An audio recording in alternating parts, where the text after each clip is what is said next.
back, ladies and gentlemen, to another episode of the Broken Valor podcast, formerly Shooting the Dirt.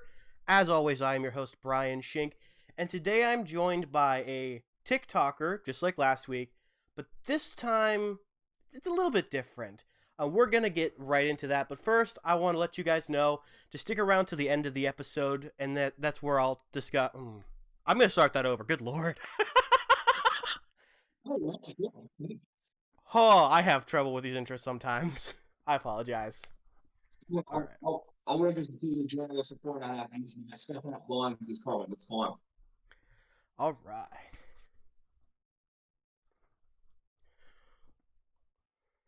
All right. Welcome back, ladies and gentlemen, to... good lord. Okay. Gotta get back in the zone. Get back in the zone. Welcome, ladies and gentlemen, to another episode of the Broken Valor podcast, formerly Shooting the Dirt. As always, I am your host, Brian Shink.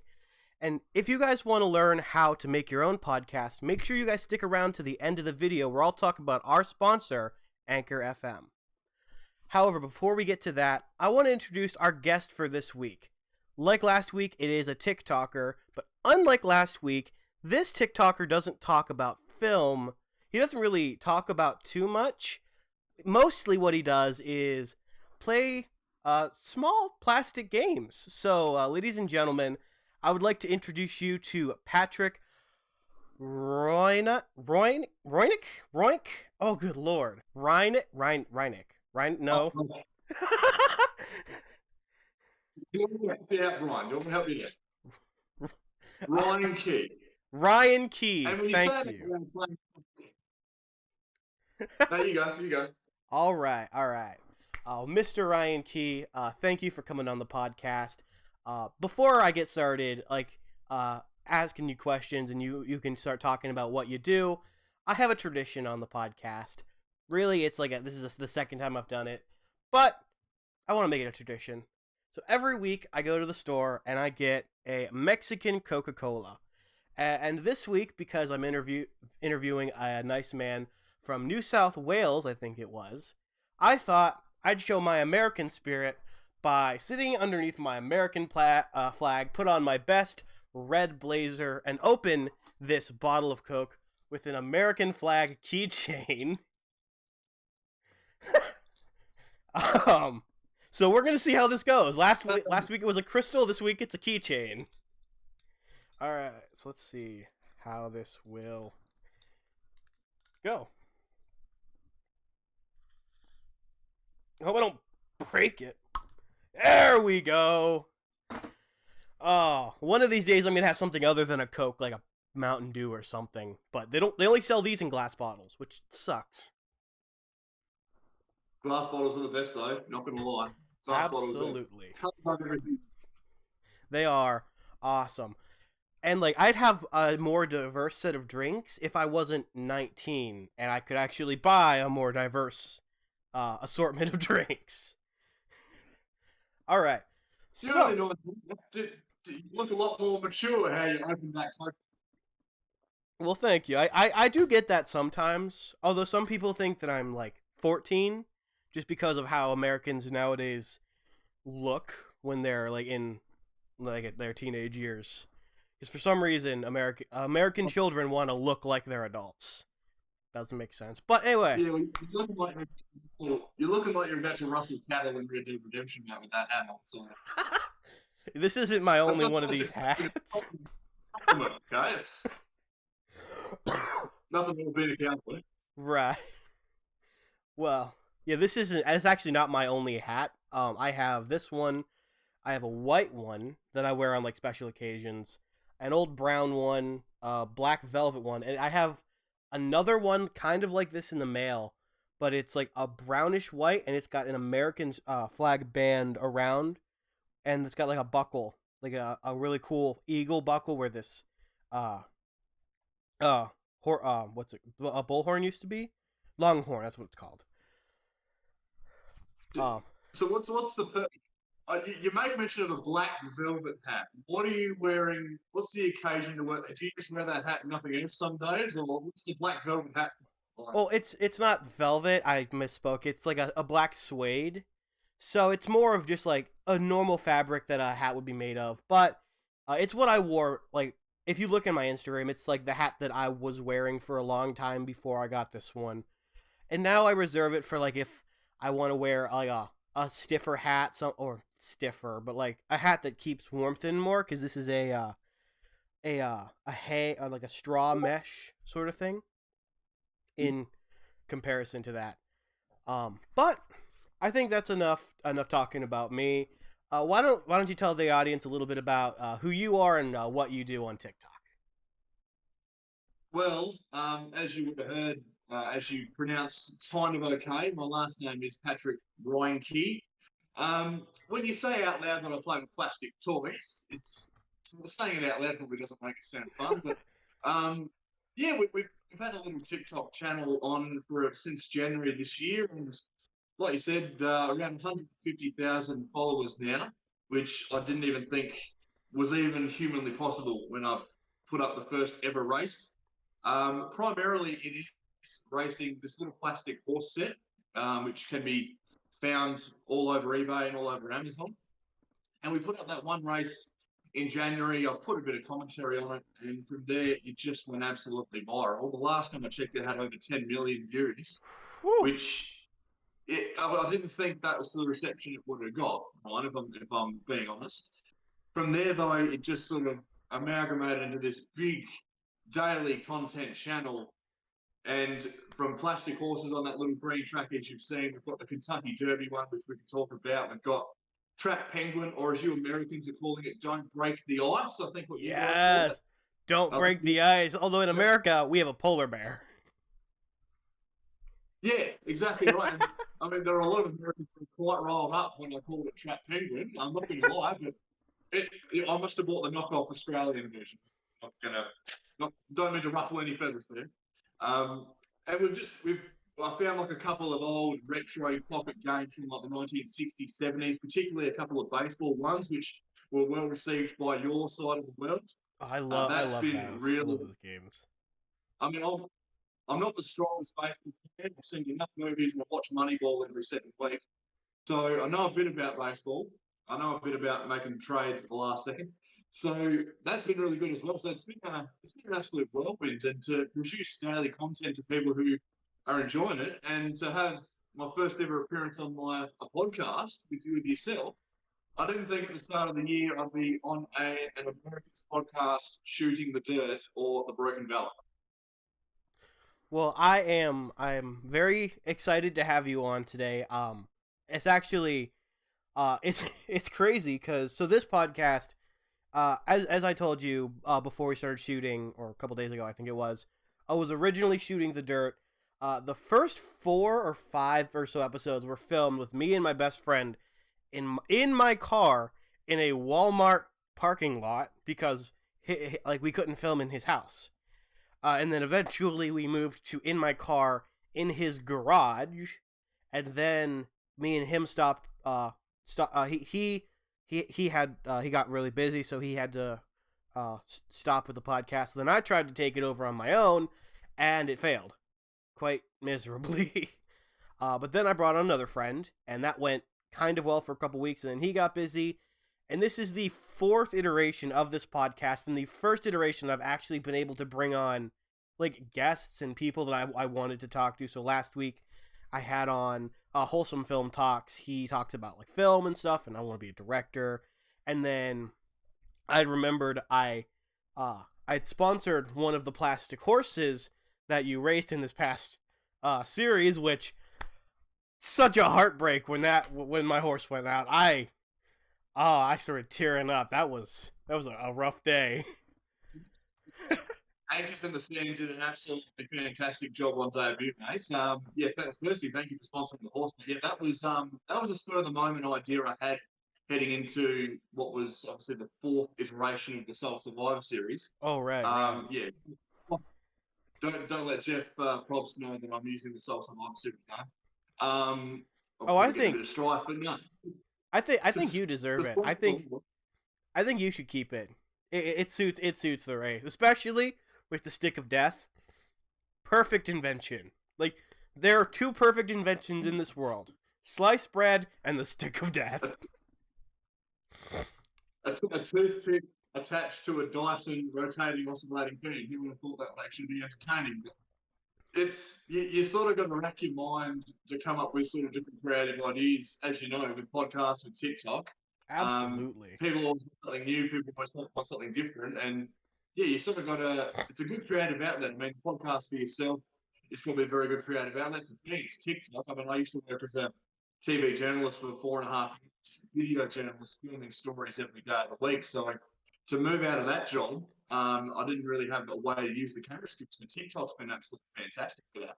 And Anchors in the Sand, you don't see many horses have a debut like it did. Unfortunately, just picked at the post to make it to the final, but Yeah. I can see it coming back, most certainly. Oh, it's definitely coming back. I just need to stop being broke, and then I can sponsor another horse again. But I think I have the video saved on my phone. So if I do, or if I can find it, I'm gonna put in the podcast right here a clip of my horse getting hit by the stick of death, and then recovering from the tarmac or the pavement or whatever it's called in horse racing, and making a miraculous recovery. And I remember while I was watching that video, I was in the comments scrolling because that's what I do for some reason. Just okay, are we talking about who's winning? What? Miraculous recovery? What are we talking about? And then I got to that point and I was stressed so much, and then I see my horse get back up and I'm like, what? How is this happening? And then he goes on to get knocked out twice, and then in the final sudden death round, it just wasn't fast enough, I guess. But we made it to the final 3, so I'm still happy about that. Well, I mean, you were going up against a pretty favourite horse in Banjanelli, which has been around on the channel for about 3 or 4 months. Some gentlemen down in Tasmania, another state of Australia, those who don't know much about Australian geography. Those lads sponsored that horse, and that's been every now and then. It's mostly appeared on the live videos, but for some reason they sponsored it for the Sole Survivor, and it was that sudden death race really was edge of your seat sort of stuff. Because Anchors in the Sand was eyeing up that last spot, but Banjanelli just had that sort of come from behind attitude, which would later, spoiler alert, go on to provide victory in the actual final against Purple People. But right. Yeah, I talk like the that final was fantastic, by the way. I'm just not to race, but that was electric. If you haven't seen it, hop on the channel. I do have to watch the finale. I have been really busy with work, so I actually haven't seen the finale. But I had a feeling Bandinelli was gonna win. I had a feeling in my soul that Bandinelli would win, even from the first race. I was hoping Anchors in the Sand would win, just because it's my horse, but but I. Right, you can't handle it. Absolutely, it was an upset, especially since my horse, Anchors in the Sand, was the comeback king throughout the series. At least I think so. I can't tell you how many times Anchors in the Sand just got that boost of speed and just made it in before he was eliminated, or got past the stick, or got up off the freaking off the tarp. Or I honestly you called it something. I don't remember what you called it. I don't think it was an American term, because when we think about race courses, boxing, get off the canvas, canvas. That's what it was. I think that's what they use in boxing. Yeah, I don't watch boxing. I'm more of a NASCAR and football person. American football, not British football. Or Australian football. Do you guys call soccer football as well in Australia? So it's a debate that's running. So we have soccer in Australia, and that is primarily called soccer. And we have Aussie rules football. So I can watch NFL. I know NFL. I know baseball. I know obviously a lot of American sport, but I think a lot of Americans don't know Aussie rules, and it can be quite confusing if you're just trying to pick up it. Right. Very, yeah, no padding, no nothing. Those blokes out there are absolutely their lives on the line. I play it myself, and Oh, so it is a like good sport. But if, so if like you're a on the mix. outside looking in, Oh, I'm sorry. Go ahead. There's a delay. no, it's Australian internet connection, mate. We haven't got it set up here. So the Gotcha. Australian Aussie rules, if you're outside looking in, watching us, you'll probably go, "What on heck are these blokes doing?" It's a mishmash of Gaelic football, a bit of soccer in there as well, rugby, or probably a bit of tackling. It's a crazy sport. If you ever find yourself, I don't know, bored on one of your Friday nights or something in America, you can probably watch it Saturday afternoon. I'll have a look at it to see if you can understand what's going on. Okay. I'll have to check it out one of these days because I know I love American football. I never have time to watch it, and we don't have cable here, so I can't really watch it live. But I have like the NFL app. I am a Steelers fan all the way, um, which is strange because that flag over there is an Ohio flag, and that should indicate that I'm a Browns fan, but I can't stand the Browns. Like like the Browns are the Steelers' Okay. rivals in the NFL, and I am diehard Steelers fan, 100%. And it gets me a lot of flack where I live. Yeah, yeah. You're probably not doing yourself any favours with your Ohio compatriots there going to the opposition, but Right. I mean, I'm based out in New South Wales. I'm originally from South Australia, which is another state. Geography lessons continue. So I go for the Adelaide Crows, but out Oh, here, a lot of New South Wales teams are the focus, like the Sydney Swans or something like that. So when I say I'm a Crow supporter out here, it's sort of a bit like Patrick, just go away, please. Um, oh, dude. my, my first ever experience playing a Madden NFL game as a kid, I played a career mode and I actually selected the Steelers as my first Oh, ever sort of career mode. So that was you my made the sort of right love for choice. that team. It was spur of the moment. I had no idea sort of learning what the sport was. That was my first sort of look at NFL was playing the old Madden games. And I yeah, funnily enough, that was actually the first ever team of the career games. Didn't do too well nice. because I had no idea how to play. Got some stuff. I used to love like when I was a lot younger. I would play like I think it was Madden 2007 in 2012 because we didn't have the new games. We had the old games and a PS2. And so I would play that game just nonstop all the time. And then finally, we got an Xbox 360 and I got games for that. And I played games like 2013's NASCAR The Game Inside Line until I was 18. Actually, I just played it recently. It's been out for like nearly a decade. But you can't compete with some older games, especially when you've got so many hours in them. You got that nostalgia. But Absolutely. I mean, yeah. oh, go ahead, go ahead. I'm sorry. I'm sorry. Well, we can talk about nostalgic games. I mean, this is not the point of our chat. I mean, if you want to talk about video games and our personal loves, I mean, I think I could rattle off open world games that no one will probably ever play anymore. But the Saboteur for one of them, Pandemic Studios made that right before EA shut them down. Right. But no, so you probably never played the Saboteur. A lot of people didn't. It was a great game. Um, I but don't yeah, think I well, some did. of those older. Was that sorry? I don't think I did play that. I might have, but I don't think I did. I also Oh, haven't played too many. yeah. I haven't played any of the Call of Duty. I haven't played BioShock, Halo. I've had strict parents growing up. Kind of do still now, but being an adult, I have a little bit more freedom. But even then, like I'm not a big fan of like first person shooters, RPGs, stuff like that. I'm getting into it, but not the biggest fan. No, you're right. And I mean, we're all working full time. We're all keeping quite busy. So it's hard to sort of sink your teeth into a big role playing game these days. That's why I enjoy still a bit of FIFA. Formula One 2021, I've been hammering that during the ongoing Formula One season. We've Right. just picked up FIFA 22, came out yesterday here in Australia. Already broken one controller. so things aren't going too well. But we get there. So it's just nice to sort of lay back and still enjoy a few sporting games. I mean, you can play. I do enjoy the old Assassin's Creed, but sometimes you just haven't got the 45 to 80 hours to really sink your teeth across into it and build a character and play through a massive story. Sometimes you just want to pick up the controller and race at Azerbaijan Grand Prix for 30 minutes and then get back to whatever it is you're doing. Absolutely, absolutely.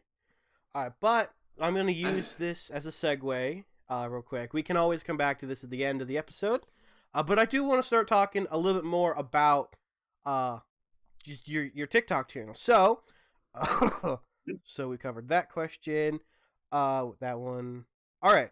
So, so why exactly did you choose like these older or these like niche little like plastic toy games to be like the main focus of your channel? Was it like just a spur of the moment decision, or was there like precise planning behind it? precise planning. Not necessarily that first track. So I own 6 of these little green horse tracks, which is the primary entertainment for the channel. So those green tracks, the first one I bought was $12. Now that's Australian dollars, so probably 68 American. Let's see. It's not exactly. So I bought one of those. Now the fun fact is, I may have consumed a few beverages mixed with Coke, so to speak, before making that purchase. So we bought that. I thought, oh yeah, it's 2 in the morning, $12. What's $12? We'll buy that. That sounds like a good investment of my hard-earned money. And came in the mail, fired it up, and I thought it was the most satisfying thing for $12 that a full-grown man could purchase. So I filmed it through Snapchat. Actually, those were the original races. We shot through Snapchat, limit on 59 seconds, good for TikTok. So we shot that first race. I had a crack at commentating it on the fly. It was okay. I said one horse name which was quite problematic. Fans of the channel would know it as WS. I won't say it out loud now. So Oh, I that put it up. one. That one. We're Okay. not playing it anymore. It's on hiatus. So if you're wondering, go back on the channel on TikTok. Go back to the very first race, and you'll probably go, Patrick. What are you thinking?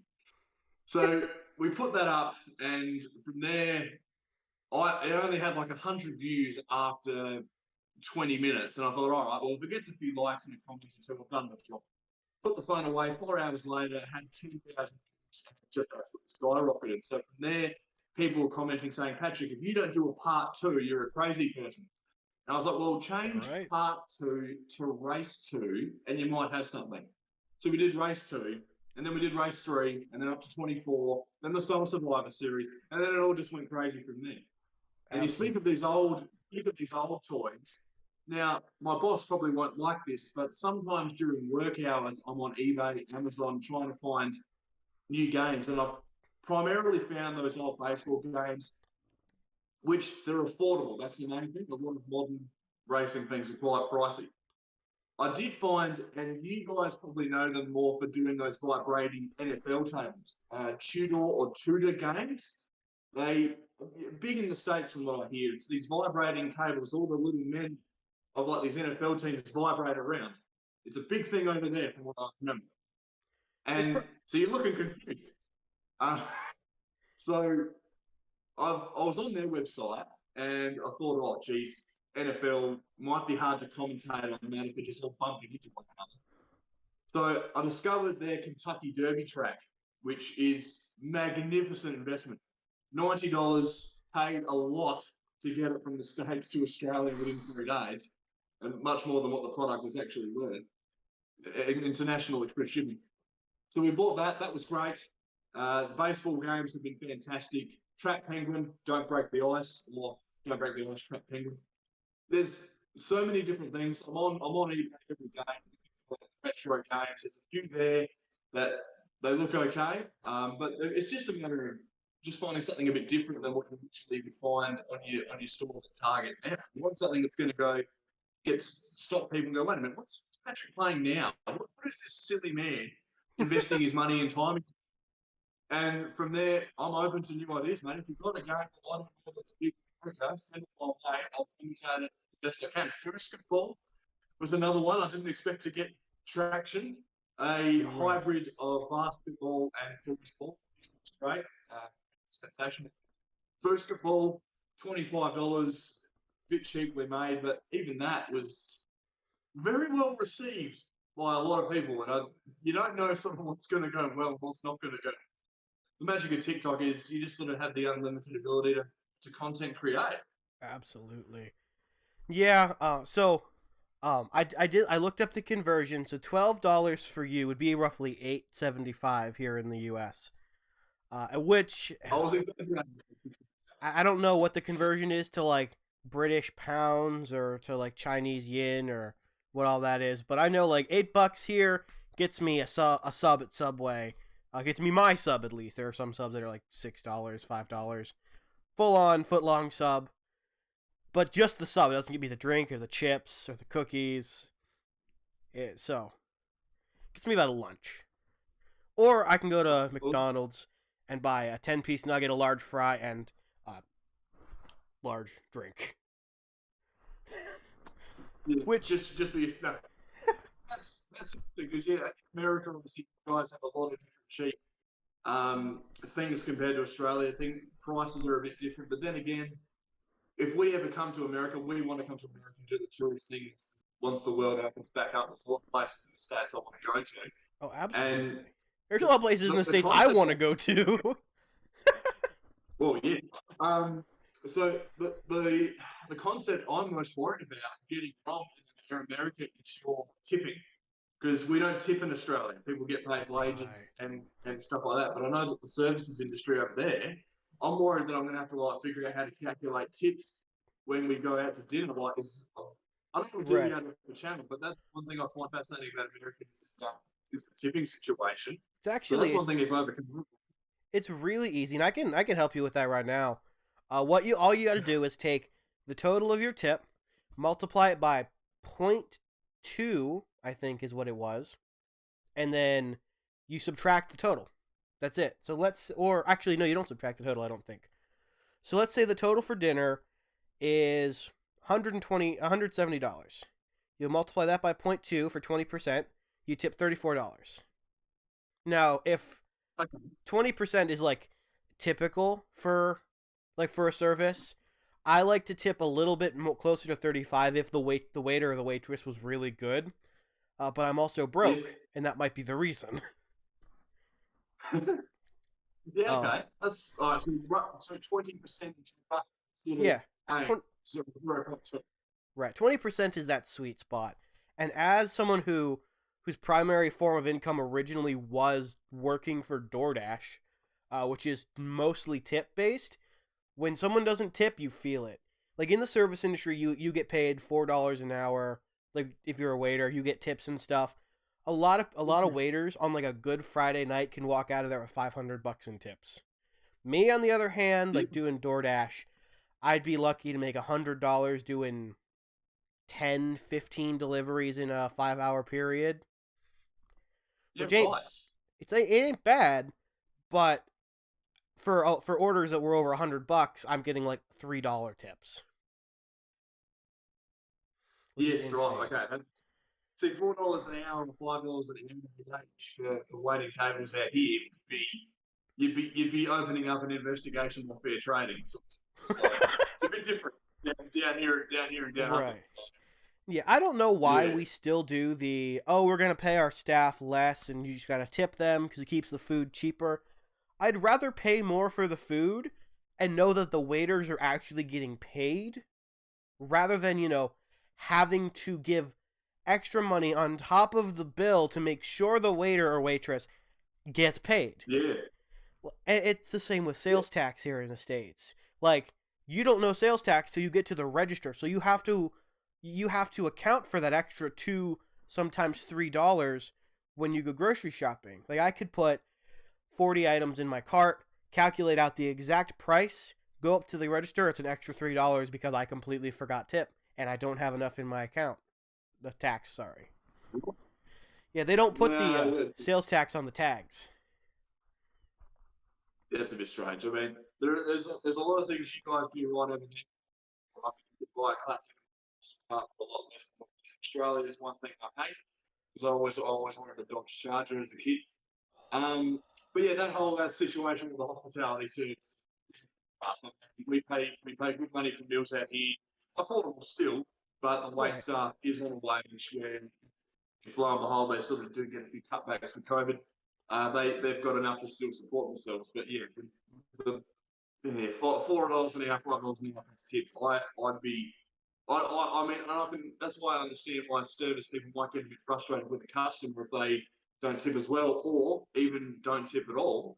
I imagine that's where a lot of frustration would be sort of bred from when they're relying on those tips to basically keep their lives together. Right. And it's like I'll say all day that I love my country. There's a lot we do wrong. There's a lot that we need to fix. But I'm not gonna sit here and I'm not gonna be like, oh, I hate my country. I really can't just based on that.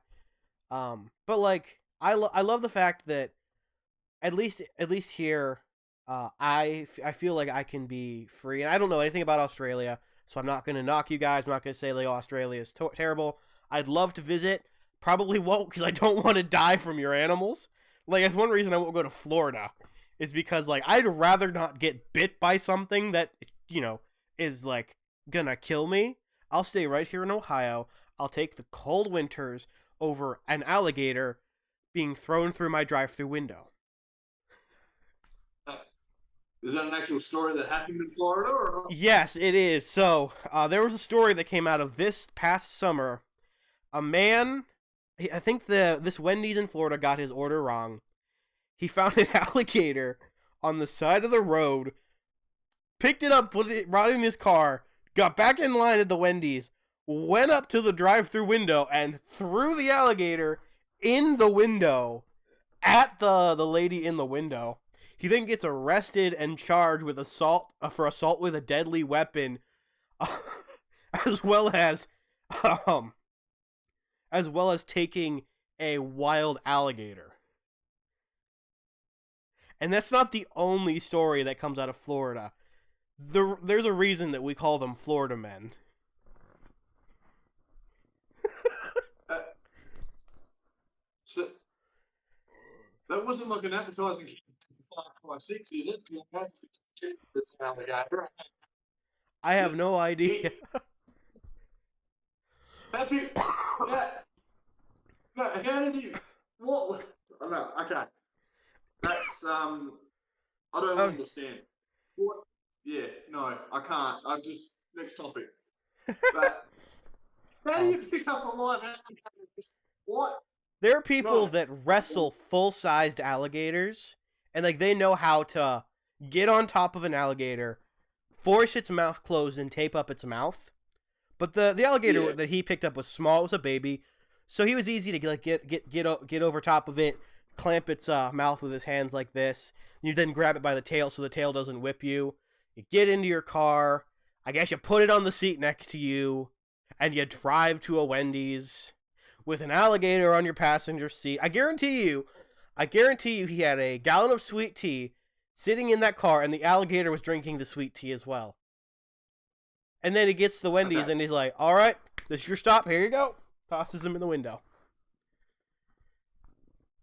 Now, yeah, so in Australia, and obviously there's nothing more exaggerated in Australia, we don't have animals roaming the streets that are going to kill you. Like that alligator story, I'd be freaking out if I saw one 20 k's away, or miles, I should say. Um, but with Australia, we're not, everything in Australia is not trying to kill you. I'll give you that. We're not, kangaroos, that's the stock standard kangaroos are everywhere. Out here they are because we're in a country town. You'll see that popping around the street sometimes.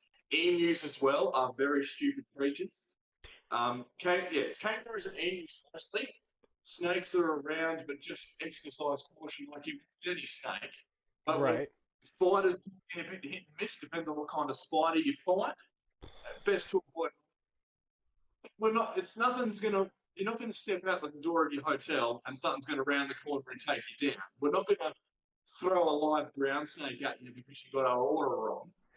Because we know that brown snakes are the deadliest on earth, and they tend Right. to, yeah. they're a very aggressive snake. But yeah, no, I don't think there's ever been any sort of case of a grown man hurling a crocodile out here into a drive-through of some sort of place. But yeah, that's a fascinating story. I'm surprised that didn't even make the headlines here. Usually that would get a 30-second mention on your national news that a grown man has been arrested for throwing an alligator a takeaway shop.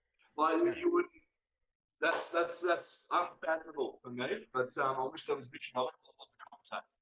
Right. All right. So I've got pulled up here a list, like an article that's got 20 different Florida man headlines. So this is a common enough occurrence, people in Florida being idiots, that it's got its own article. So first off, June 11th, 2012, Florida man arrested for calling 911 after kitten denied entry into strip club. Okay. Yep. June 27th, 2012, Florida man chews off another man's face. Yep. October 23rd, 2014, Florida man once arrested for fighting drag queen with tiki torch runs for mayor. So this guy is now running for mayor after that whole thing happened. June 1st, 2015, Florida man trapped in unlocked closet for 2 days. Sure, this is a satirical website, isn't it? It's not. These are all actual headlines. December. No, that's yeah. Florida is crazy. I'll give you that. Florida is crazy. California is crazier though. Here we go. Find the most random one. Most random one. Okay. Give us one. We'll see if you can get a prize out of me. But you've already had. Okay, I got literally the next two are okay. Listen to these. December 7th, 2015. Florida man killed by alligator while hiding from cops. So the thing is, I can see that. See that happening. See up in the Everglades. Was he in his room and the toilet came from the toilet? I can see that happening. Right. Now listen to this one. June 8th, 2017. Florida man, desperate for ride to Hooters, calls 911.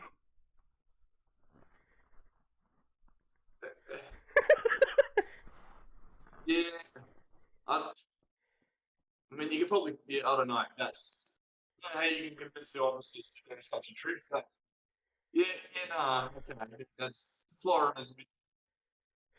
I still want to go there, but anyway. I can't. I can't do that. I can't do that one. All right. But that's just some of the stories that come out of Florida. You want more of them? No, enough. No? Okay. No? All right. Back on course.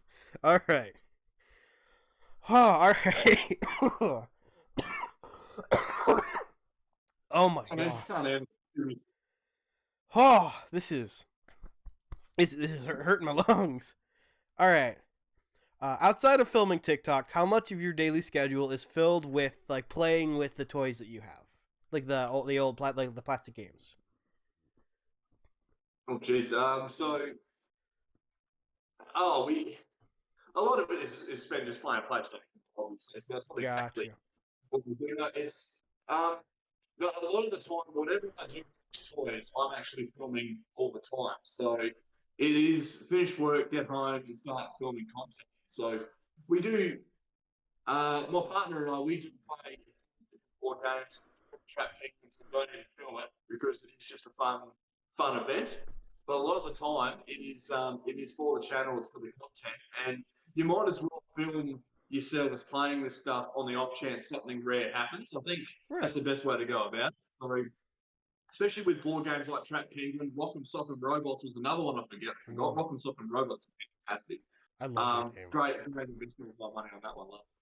So a lot of the time, it is, even though we are playing it recreationally, I still bust out the camera and the work mobile and get a bit of slow motion. And on the off chance that something happens that is ridiculous, we'll film it and upload it. Like like I said, basketball, but foosball as well.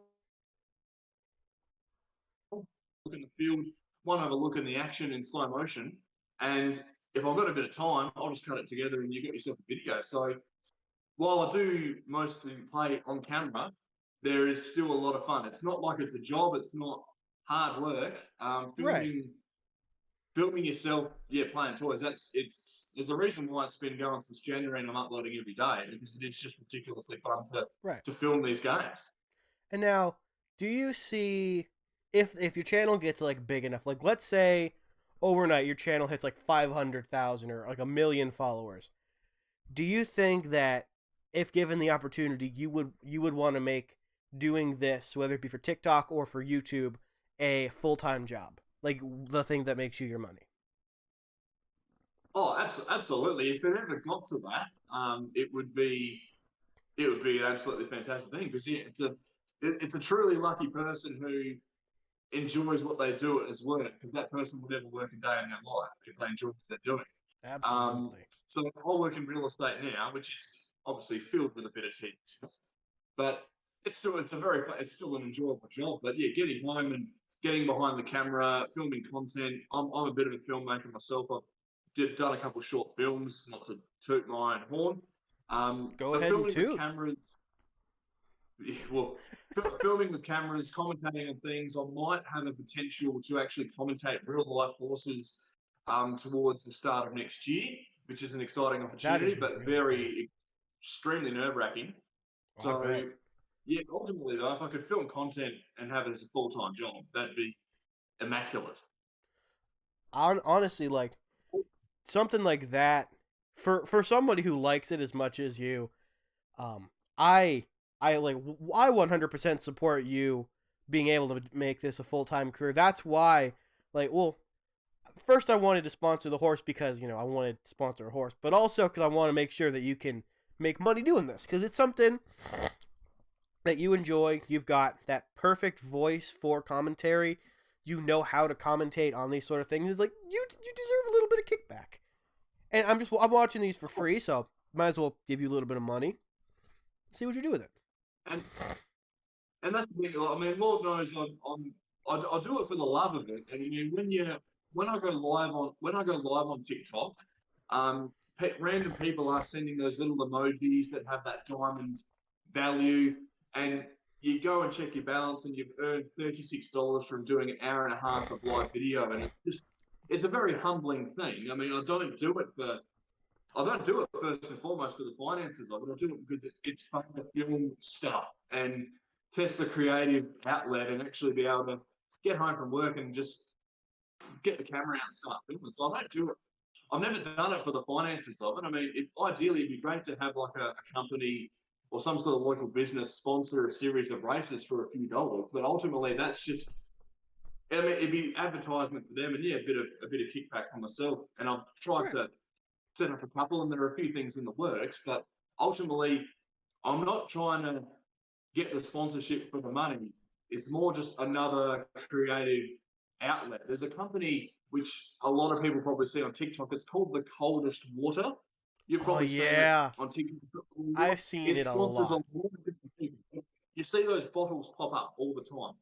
And I went to them, and I mean, ideally, it would be great if they sponsored the channel Right. because I think I I just want them to sponsor the channel so I can get a little stand made that can hold the bottle horizontally above the track. Oh. It's not about the money, it's not about getting the free bottle. It's because I want to have the coldest water logo or the business's logo overlooking the track and have it set up really well and lit very well. It's not about the finances of it. I just want something to look different. It's a very weird thing, I know.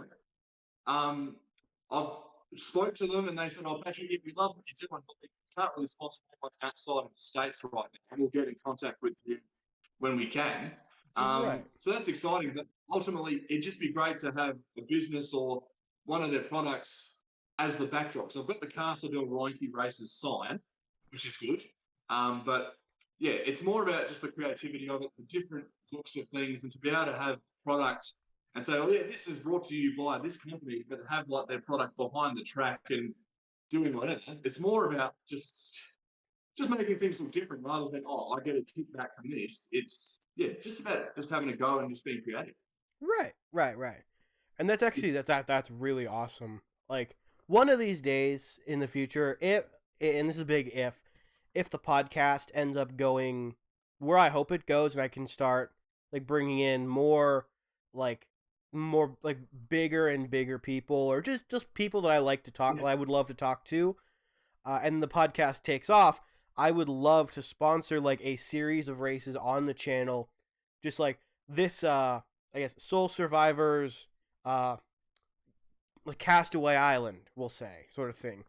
Brought to you by the Broken Valor podcast. Check out the latest episode on Spotify or wherever you get your podcast, sort of thing, and like be able to make like a little animation for the opening of the episodes, because like I just got into 3D animating because I'm just putting together the Broken Valor YouTube channel, and I got to make the second one for the podcast, and I made a Yeah. brand new logo because I'm completely reinventing my online brand, and so I got to play around with 3D modeling software, and on top of loving what you do, just like it makes me feel like a kid getting to watch you play with and like race these little plastic toys, and it's like really exhilarating being able to be like, hey, I got to sponsor this video and make sure that he can keep doing what he loves to do, providing content that I love to watch, and also, yeah, it's also like the thought of, oh, it's my name or it's my company or something like that. But it's definitely something that you can expect to see in your inbox in the future. Oh, I can only dream, man. It is quite an interesting thing because like one idea we're toying with is we might have a local sponsor. We might have my first ever sponsor for the channel. It's a local business in town here in Broken Hill in Outback, Australia. But it's a business called Bell's Milk Bar, which is like a throwback to your 1950s, 60s style diners, the Ooh. checkered tiled floors, the old fashioned diners of America style. And it is a big tourist attraction out here for our town. And a lot of people, when they come to Broken Hill, there's a big heritage around the city, a big history, and a lot of people do come here every year. And they do go to Bell's Milk Bar a lot. So I've spoken to the owner. He's a local filmmaker. I've starred in one of his films. And I told him at the channel, he said, mate, 150,000 followers. I think about 20% of them are Australian. So, because he's an Australian business and he doesn't necessarily ship overseas, he obviously wants to see the ability to be able to advertise his brand to Australians. And ultimately, he may do international shipping if he can. So, a lot of the things he sells are his syrups. And his syrups are absolutely, there's a reason why I've got a double chin on the camera right now. He's a very talented man with what he does in that milk bar. And my idea was, I just said, mate, what we can do is probably get like a couple of your coasters and have them behind the track. And how about we name 12 of the horses after the syrups that you make? Ooh, Honeycomb can be something, Coffee Royal was another one. Blue Moon is just a good name in itself for a horse. It doesn't even need any changing. But Blueberry can be the Blueberry Brawler. And he just said, nah, love what you're doing. So I just need to call him and actually set it up because I need to go there. I want to film on location inside the diner. And I want to ooh, shoot a little promo, have a 60s or 50s style tune that suits the Milk Bar diner setup and film a promo to it. Hopefully the music doesn't breach copyright on TikTok. It's the last thing we right. need. And go from there and film. It could be a Soul Survivor series. It could be a knockout tiered March Madness setup.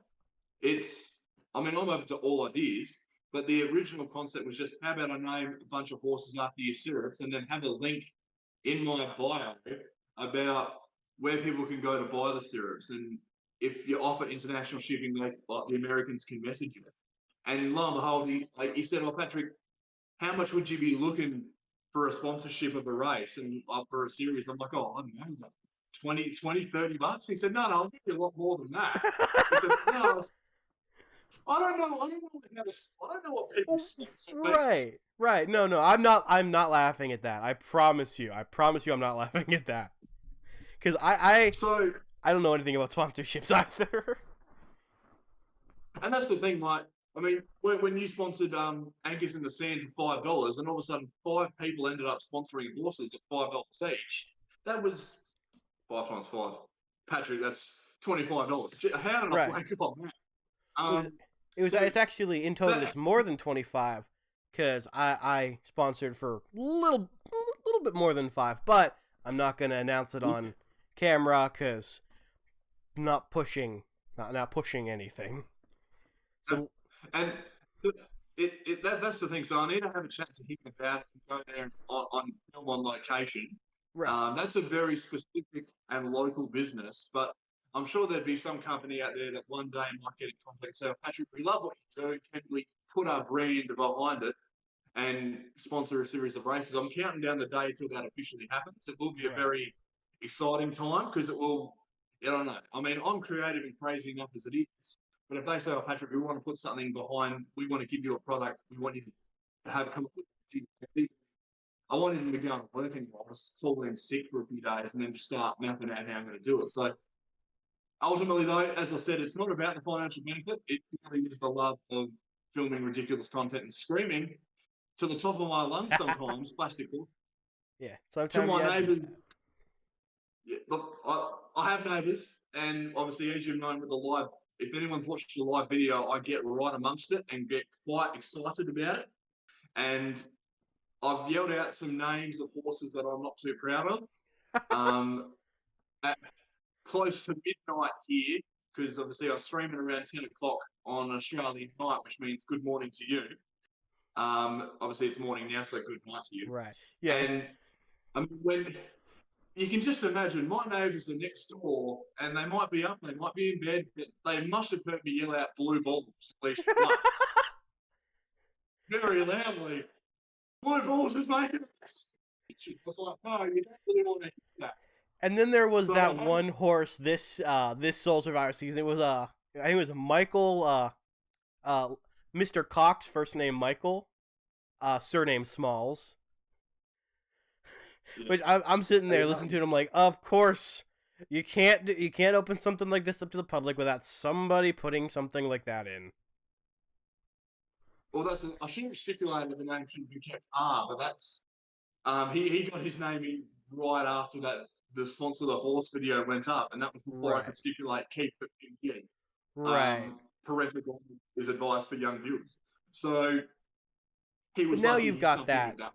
right. But now you've got that stipulation like you can sponsor a horse, but you can't have expletives or it cannot be something right. But it's a very good idea to have something like that, especially on a channel that plays with little plastic toys, because that does attract a lot of younger viewers and people in their upper teens, almost 20s, who have nothing better to do in their life except relive the nostalgia of when they were a child and sit in silence in a dark room. Oh well, I like to think it's more upbeat than that, Brian. But Oh no, no, I'm talking and that's the personal thing. A lot of people, experience.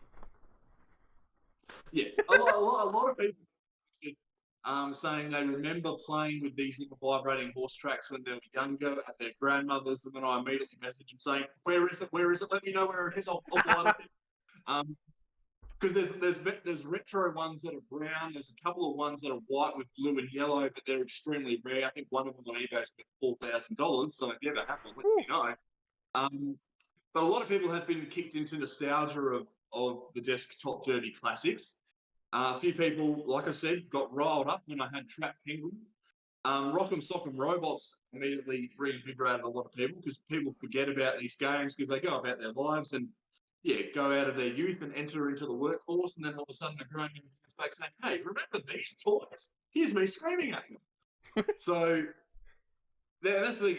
Every single dollar that has been raised through this channel, whether it be from yourself sponsoring horses, people sponsoring horses, gifts on live videos, or lo and behold, eventually, possibly, maybe not, if so, sponsorship dollars.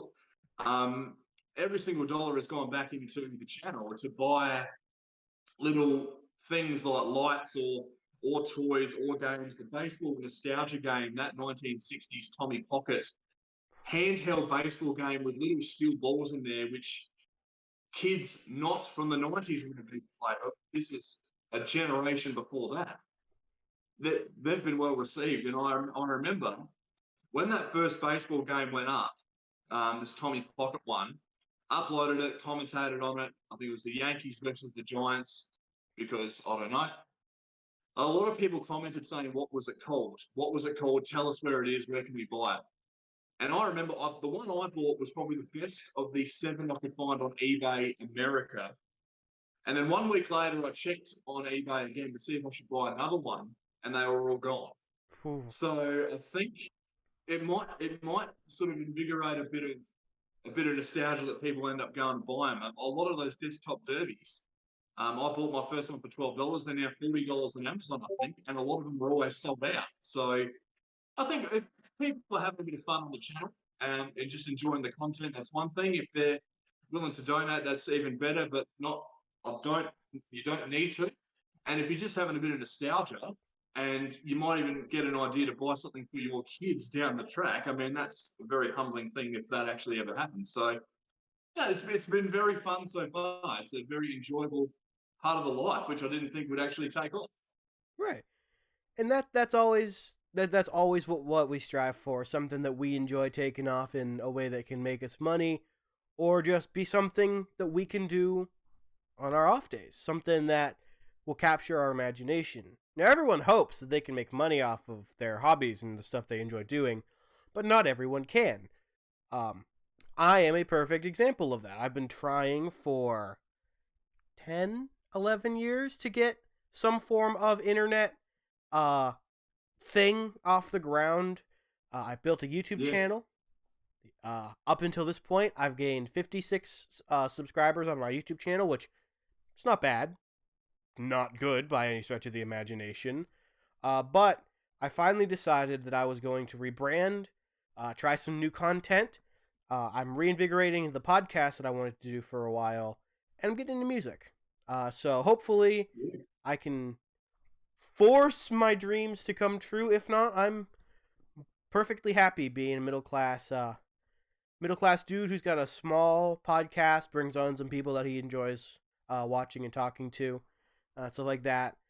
Um, but it's definitely like I'm definitely really glad that you were able to get to the point where you are now, where you've got like hundreds upon hundreds, if not thousands, of people watching your every upload and sponsoring horses and stuff like that. It's really awesome knowing somebody could do that. And and that was the thing. It was very strange when that first video took off and people were suggesting part two, part three, or race two, race three, race four.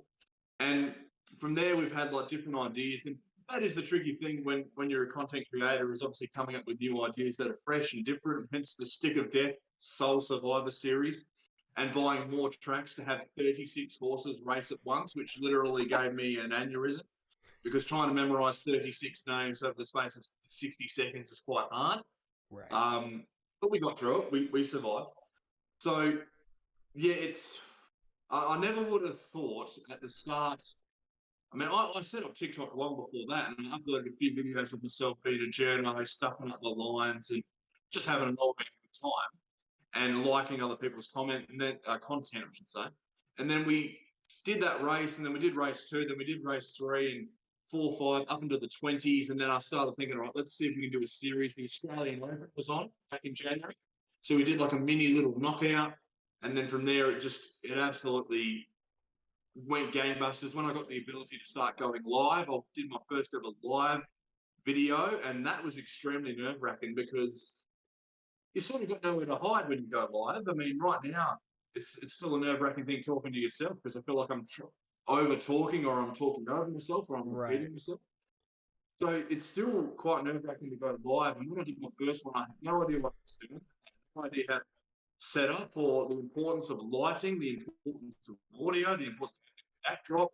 So from there, you sort of learn, and then my videos became a very enjoyable thing. A lot of people enjoyed the live video because it was the unpredictability of it. It was setting up horses, and that gave me a lot of chance to connect with new people, because I think TikTok, depending on how your live video is going, it puts it into other people's like for you lineup, and they might stumble upon this grown man screaming in a plastic horse race and go, what on earth is happening here? That's the top comment in most live videos, is what have I stumbled across? Which is I probably how you maybe stumbled. I think I Like, stumbled across your first video on my For You page. You definitely was your first video. But I have been swiping through my TikTok, and I will like swipe past your live video. And I don't watch live videos like usually because I'm usually on TikTok like at work on break. I don't have time to watch live videos. Um, or when yeah, I should be working, and I just chose not to. But like I'll swipe past and I'll hear like one time a couple weeks ago I swiped past and I heard you shout out Mr. Cox's name for one of your races, and I'm like, oh, awesome! I don't have my earbuds in. Swipe, good. Yeah, that's good. but Glad I can get you glad I can get you in trouble for that one. Yeah, Mike. No, I was making a habit of saying it elongated, so I was saying Mike, Ox, small. right. Just trying, or the other one, which was very problematic, was last name Hunt, first name Mike. I was definitely saying Forgot a about that one. long, long pause in between Mike Hunt. Um, See, we're protecting ourselves here. So Absolutely. Yeah. hopefully, you can always bleep it out. So yeah, the live videos. I think speaking of when you go through TikTok, and I think what I pride myself on is delivering a live video that's good and enjoyable and fun and exciting. A lot of the time, live videos I see are people just sort of sitting there randomly, basically doing nothing. Right. Which for them it might be enjoyable, but a lot of the time they're just sitting there answering sort of meaningless questions. It's a bit plain, it's a bit boring. The viewer count's probably sitting at 10. And I just think it's not really a productive use of a live video. I like the idea of live videos being an entertaining source of entertainment. So I want you to be able to stumble upon the channel and go, wait a minute, what's this? Where's this book of setting up plastic horses? Oh, wait a minute, what's he named them? Oh, Mike, Ox, Small, and Papaya Orange, Lime Liquor, Titanium Rebecca, Dark Storm. Okay, I like the look of the black horse. Dark Storm's going to win this. And then they sit there, they watch it, and they get a bit into it. And they don't realise they're getting into it. Because it's, once you get a little bit of investment on it, you find yourself going, a lot of people come and say, I got way into that than I should. A lot of people Right. comment saying, I enjoyed that way too much. I was on it literally on the edge of my seat. Why? And I'm just, you don't realize, I think I've done my job and people are questioning why they got so invested. And then all of a sudden they follow the channel because they've stumbled upon something that they actually go, oh, actually, this is quite fun. And I think that's what live videos for me is a good way of doing it. Connecting with new viewers and obviously delivering some good content to followers like yourself Right. that support the channel and want a bit of unpredictability. Because yeah, I can film races and upload them, but they're very timely. They're mapped out at a certain time to be uploaded each day, so it syncs up with you guys, it syncs up with Australians. But yeah, live videos, when you can hop on for a few races, go off and do what you need to, and then know that in about an hour I'm still going to be going. I find that very enjoyable. And if you stop on a live video for me, thank you. But a lot of the other ones just tend to be quite boring. Right. And I fall into the camp of I'll be sitting there like while I'm door dashing, I'll throw on TikTok and I'll start a live video, and because I really can't do anything else, I might as well talk to some of the people that stick around and watch me. Most of the times it's my ex and a couple of my other friends, and I'm friendly with a lot of like with my ex.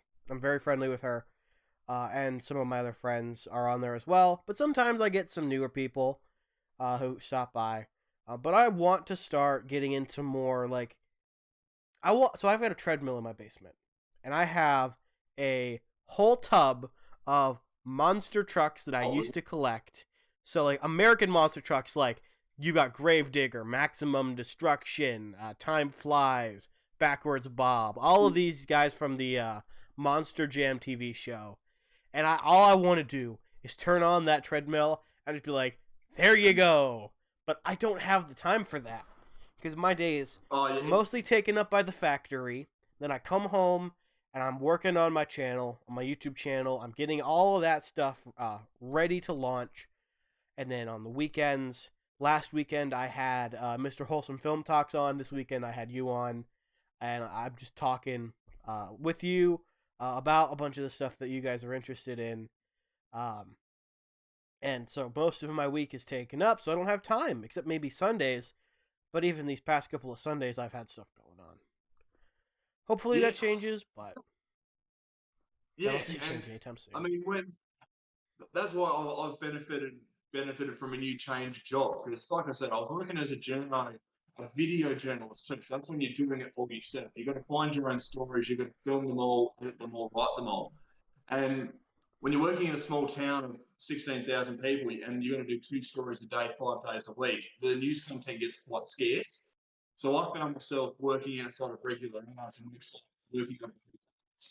And by the time I got home, I just didn't want to.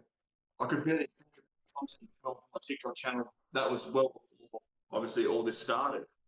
And I just didn't have the motivation. And it's hard to sort of get up on the weekends, especially when I was going out and filming local sport or I had to go film some sort of community event to make my life easier into the next work week. And then come Sunday, I was just exhausted.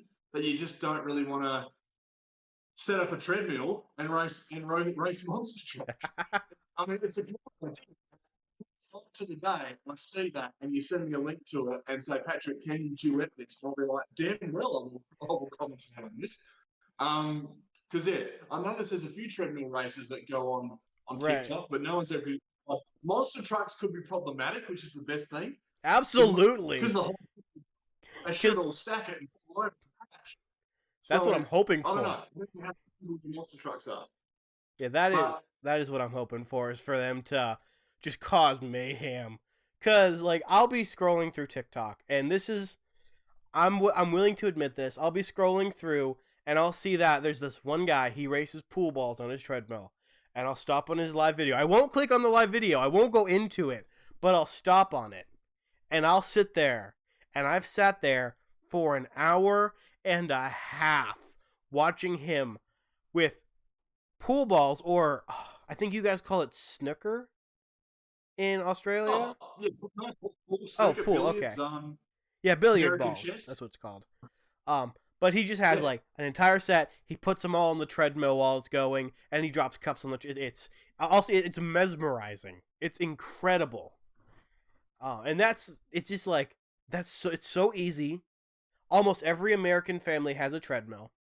Almost every American family, and I can only speak from an American standpoint. I can't speak for anyone else. But almost every American family has a box of Matchbox cars or a box of Wheels cars, or in my case, a box of monster trucks somewhere in their house. All you gotta do is go downstairs, Yeah. set up your phone, because every kid has a phone in America at this point. Put some cars on a treadmill, turn the treadmill on, let them go. And that's the thing. That first video I did that went viral was the one I just thought, oh, I'll have a bit of fun, upload it, and see how it goes. And I didn't. Obviously, I thought, oh, we'll let it have a bit of fun, and if people enjoy it, people enjoy it. And I think it is the sort of concept of just having something racing and unpredictability that people might just stumble upon and go, all right, I've got 60 seconds. Let's see what Patrick's doing here. What's this Carsdale Reinke races racing? What's Brian racing in the treadmill? Yeah, someone races like Mario Kart. So a lot of people Oh race Hot yeah. Wheels and put like 30 of them all stacked up and just turn it up to 12 and let it go for its life. And I've even duetted a couple of them because they are quite good. Some people do marble races, as you know, they drop them Oh down. yeah. I have seen those. Um, I can't do that because my missus obviously likes the house to be relatively clean, and the last thing she wants is the dining room to be overtaken by a Scalextric set of me just racing slot cars or racing Right. marbles around here. But it the treadmill with the monster trucks, I know it's tricky because you got to get yourself on the tripod, you got to set it up, you got to film the race, you got to then try and you got to try and commentate it if you want, or if you just have it set to music. and you got to put it up on TikTok. You got to edit it if it needs editing. You got to have editing software, or I have a little editing app on my phone. It is a bit of time consuming, and then if you do one and it's well received, you've got to find time to do 2, 3, 4, 5, 6, and then backlog it, and then know what you're going to upload. And then by the time those 6 videos are all uploaded, you've got to have ideas in your head to film what's next. What are you going to do next? And that's the thing I've got to do is, after this, I'll probably film a bunch of races for the follower frenzy. Um, because at the moment I'm trying to think of the next major series, and the follow-up frenzy is a nice little one to keep us tied over. But yeah, I think it's just the like you said, it's time consuming. It can be quite hard when you're exhausted after a work week slash work night slash work weekend. That come Sunday, you just want to unwind and watch Ted Lasso or watch Burn Notice or read articles about alligators being thrown through Wendy's windows. So I still can't get over that. You never can. I live in America and I still can't get over it. Yeah, it's incredible. But I think it's if you can find the time, and this not goes to yourself, but goes to your listeners. If you have an idea, and yeah, if you can just, but everyone's got, like you said, everyone's got a pretty good effective camera on their phones these days, and we've seen a local film festival we have in town. We get some entries that are shot entirely on the phone, so they're quality apparatuses. So to anyone who's listening to yourself, and obviously to myself as well, I think it's just a matter of, if you get an idea, just set up a camera and have a go. But it is about finding that motivation to do it. It can be quite tricky sometimes. Absolutely, absolutely. And that's where I find myself in a lot, is just because I work in a factory. My job is putting the little like metal inserts that when you like put something together, you like when you're screwing something together, those little the threads in plastic pieces. That's what I do. And that's 8 hours a day, 5 days a week. And it's long and it's tedious and it gets boring. And I come home and I'm like, I want to sit down. I want to watch some Castle Del Rocky Racing. I want to play some Minecraft, put on some Captain Sparkles, put on some Minecraft stuff on my phone. But with me starting a YouTube channel, I can't do that. I can still watch Castle Del Rocky Racing because it's a 1 to 3 minute little video. I can knock that out of the way. It's super bite sized. That's why I love TikTok. Until you get sucked into the swiping rabbit hole. But that actually leads me somewhat well into, I think, what I'm gonna, like, the final question I'm gonna ask for today, and then we're just gonna see where the rest of the conversation leads. Have you ever considered making your very own game that would fit in your current library? And do you think that you would ever consider wanting to do that in the future? Like working with a company to develop your own game. Oh, jeez. I mean, that would be. I can't. I wouldn't even know that. But I think what I would love is if that desktop Dirty Plastic had a bigger alliteration, had a bit more of unpredictability to it, because some of the tracks I have certain lanes that are voided, right. So to speak. Like lane number 4 of track number 1 tends to win all the time, and lane number 1 of track number 1 tends to fall over. So I'd love to liaise directly with the company and say, guys, can we try and create a track that genuinely has quite a hard way to predict? So there is genuinely a chance that any lane, any time can win. Because I have taken apart one of the tracks and I have filmed all the content, but it's a matter of editing it. I've taken apart, and there are little sort of lines and connectors that sort of pull the track along in intervals, and you can see how they all sort of link up together. So eventually you can get an understanding of what the sort of timeline of the track's going to be. So if lane 4's winning now, eventually lane 2 is going to get it, then 3, then 5, and 6, and back to 4. So I'd love to develop a track that is either firstly more unpredictable, or have one that is a lot of people see it and then they find out that, oh, I thought the horses were a lot bigger than the size of so I love to have a longer track, a lot longer, that horses can fluctuate in speed a bit more. So because most of the time, if a horse is trailing, its chances are it's going to come back and maybe win if it has a late surge. But I'd like the ability to start slow, have a good sprint, take the lead, but then there's another chance for another horse to retake the lead over a longer distance rather than have this short one, have it over double the size. And I'm not technically proficient to try and set up one, take apart two, and then connect them. I'm not tech savvy, Right. right? I Right. mean, I'm not.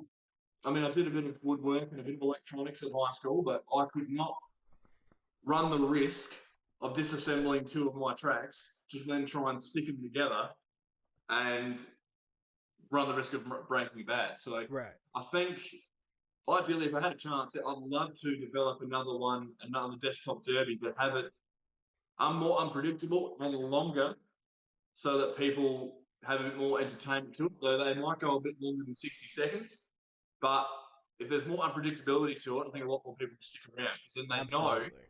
they won't just go over and go, oh, Patrick's running another race on this track. Oh, that means lane four's going to win. Oh, told you so. And then they just move on. I Right. want them to be able to go, oh, I'm going to back the horse with this name because I think that's going to win. And then they're on the edge of the seat for the rest of it because they know that there's no way to predict how the race is going to unfold.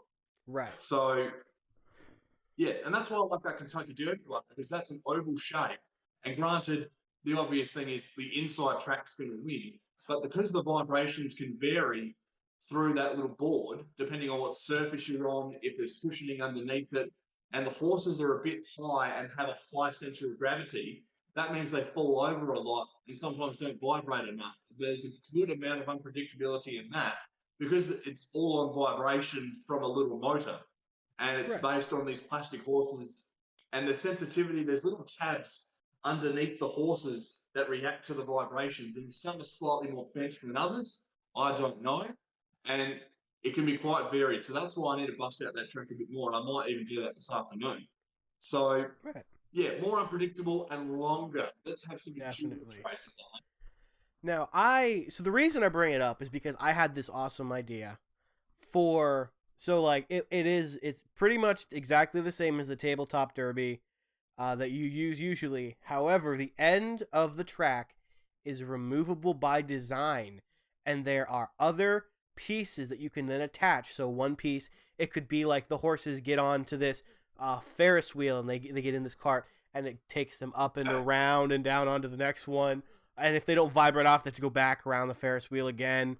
Or one of them is like it puts them in a little log flume and it goes around like in an alligator pit and connects them with another track. And then just to give a lot more variation to the tracks, make them a lot longer, you can connect up 15, 20 different tracks, all of them with their own motors that connect to the main switch via one connector, like a little USB connector.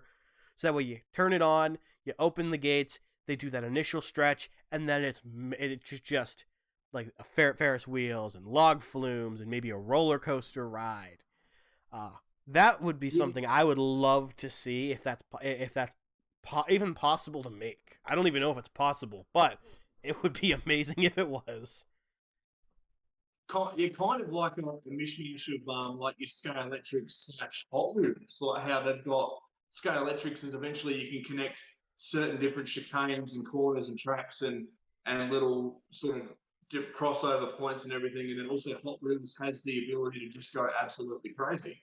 Hot Wheels is doing all crazy. They're on another level, those guys. Oh, they've always been So on another level. the thing is, I would buy Hot Wheels stuff, but those because the cars a lot of the time relying on gravity, they go so quick that there's no point commentating them unless you slow down the video. Right. So now to be able to actually have them all at a ground level and then have the ability to even connect and then go uphill slightly, then drop down, or yeah, it that would be actually quite good if there's a way to connect them.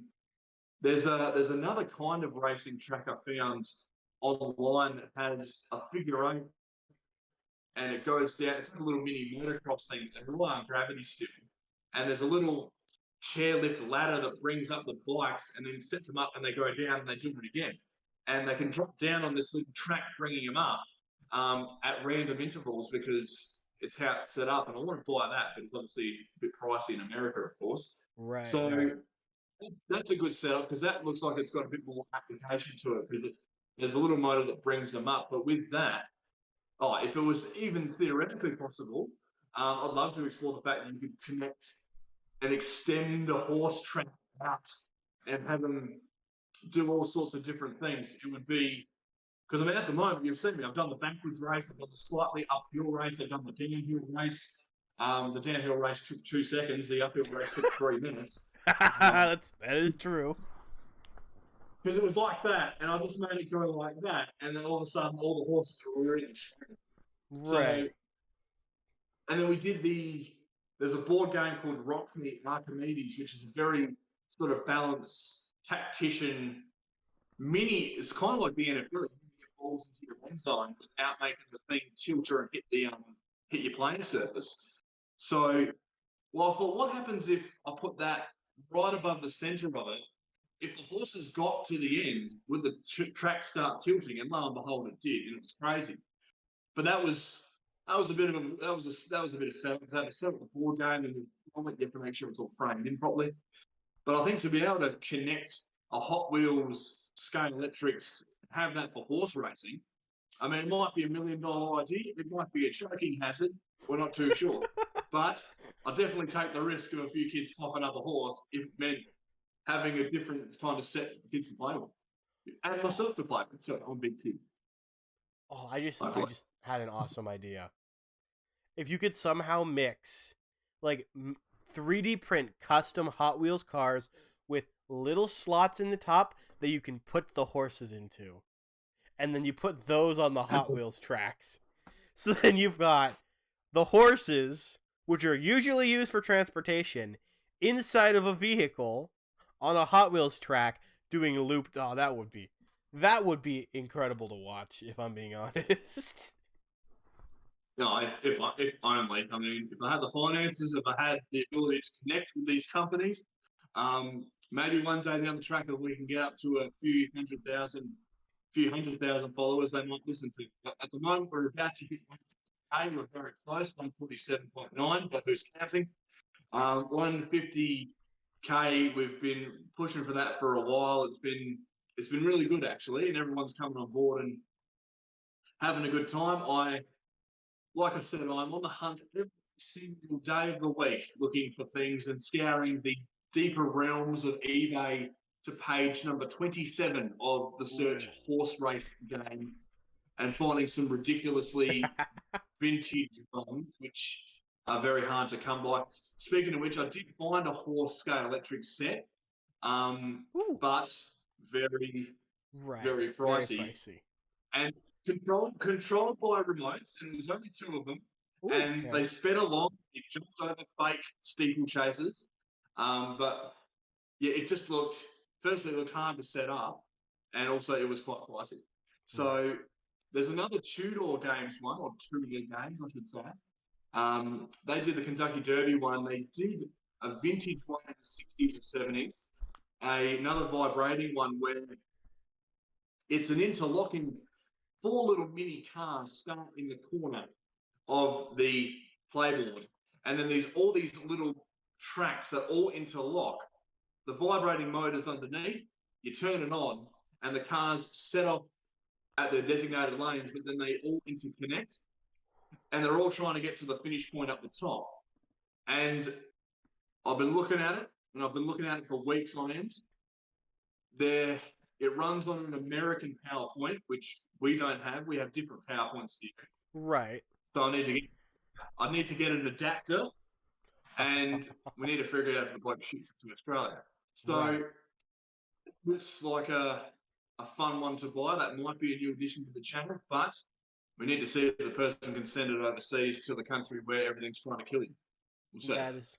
We'll see. Well, I mean, I've learned today that not everything is trying to kill you in Australia. It's Florida you got to look out for. Because in Florida, everything's trying to kill you. Yeah. No, The alligators, the mosquitoes, the grandparents, all of it. well, I mean, I've seen vision of golfers playing in Florida, and they just like walk up to an alligator and tap it to send it on its way. Like we don't have that here.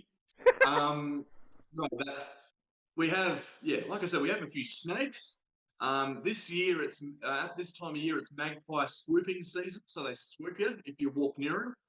So Oh yeah, I'm sure you have. I'm sure you have birds in America that Yo, swoop yeah. you as well. I hope.